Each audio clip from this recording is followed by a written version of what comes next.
It was a dark and stormy night, the kind that sent chills down your spine.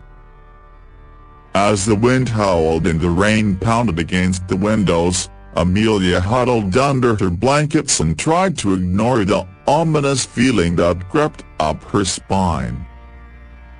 She had always been afraid of storms, but this one was different. It felt malevolent.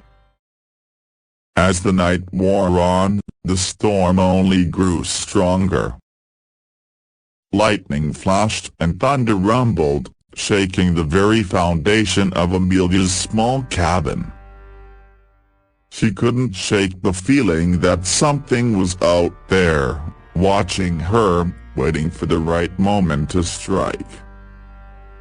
Eventually, exhaustion overtook her fear and Amelia drifted off to sleep. But her slumber was fitful and troubled, filled with strange dreams and whispers that she couldn't quite make out. When she woke up, it was still dark outside. The storm had passed, but the silence was almost more eerie than the howling winds. Amelia lay in bed for a moment, trying to shake off the remnants of her nightmares. That's when she heard it, a soft scratching sound coming from outside. She got out of bed and tiptoed over to the window, pulling back the curtains just enough to peer outside. What she saw made her blood run cold. Standing in the shadows, just beyond the reach of the porch light, was a figure. It was tall and gaunt, with impossibly long limbs and fingers that seemed to stretch out towards her. Its face was obscured by shadows, but she could feel its eyes boring into her soul.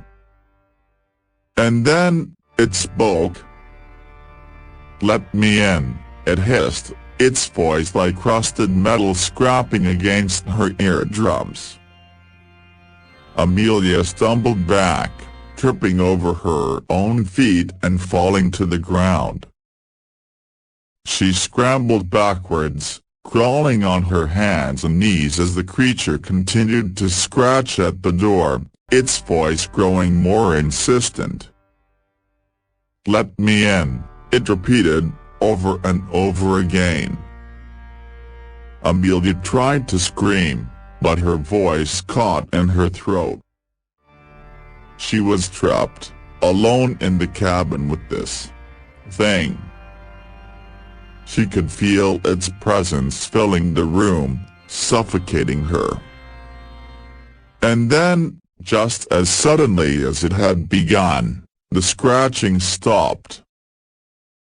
The creature's voice faded away, leaving Amelia alone in the silence.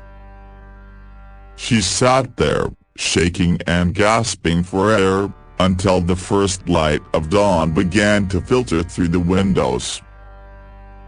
As the sun rose, Amelia gathered her courage and went outside to investigate. There was no sign of the creature, but she could see deep scratches in the wood of the door. It looked like something had been trying to claw its way inside. For the rest of the day, Amelia barricaded herself inside the cabin, too afraid to venture out. But as night fell once again, she knew she couldn't stay hidden forever. She lit a candle and sat in front of the fireplace, trying to calm her racing heart. But no matter how hard she tried, she couldn't shake the feeling that something was watching her. She heard strange noises coming from the woods outside, footsteps crunching on leaves, twigs snapping underfoot. And then, just as before, the scratching began. It was louder this time, more insistent. Amelia could feel the creature's presence outside, pressing in on her from all sides.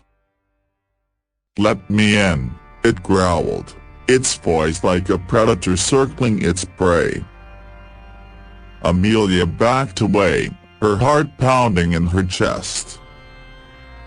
She knew she couldn't let the creature inside, but what other choice did she have? It was only a matter of time before it broke down the door. As she stood there, paralyzed with fear, a sudden realization dawned on her. This creature, whatever it was, Amelia realized that the creature was not just a figment of her imagination or a product of her fear. It was real, and it was determined to get inside her cabin.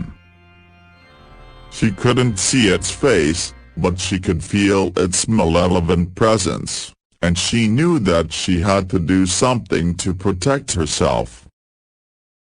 In a desperate move, she grabbed a heavy poker from the fireplace and stood by the door, waiting for the creature to make its move. She was terrified, but she knew that she had to fight back. Suddenly, the scratching stopped. The creature's presence faded away, leaving Amelia alone once again. But she didn't let her guard down. She stayed by the door, poker in hand, listening for any sign of the creature's return. For hours, there was nothing but silence. But just as she was starting to think that she was safe, she heard a faint whispering sound. It was coming from the other side of the cabin, where her bedroom was located. Amelia slowly made her way towards the bedroom, heart pounding in her chest. The whispers grew louder and more insistent as she approached, until she could make out individual words. "Come to me," the voice whispered. "Join me." Amelia was frozen in terror. She couldn't see anyone in the room, but she could feel the presence of the creature all around her. She could feel its cold breath on the back of her neck, and she knew that she was in grave danger. But she couldn't resist the voice's call. She was drawn towards it, unable to resist its pull. And as she entered the bedroom, she saw it, the creature, standing in the corner, its eyes fixed on her. It was taller than she had imagined, with impossibly long arms and legs. Its skin was grey and leathery, and its eyes were black pits of darkness. It beckoned to her with one of its long fingers, and she couldn't resist. She took a step forward, and then another, until she was standing right in front of it. And then, in one swift move, the creature lunged at her. Amelia screamed and swung the poker, but it was no use.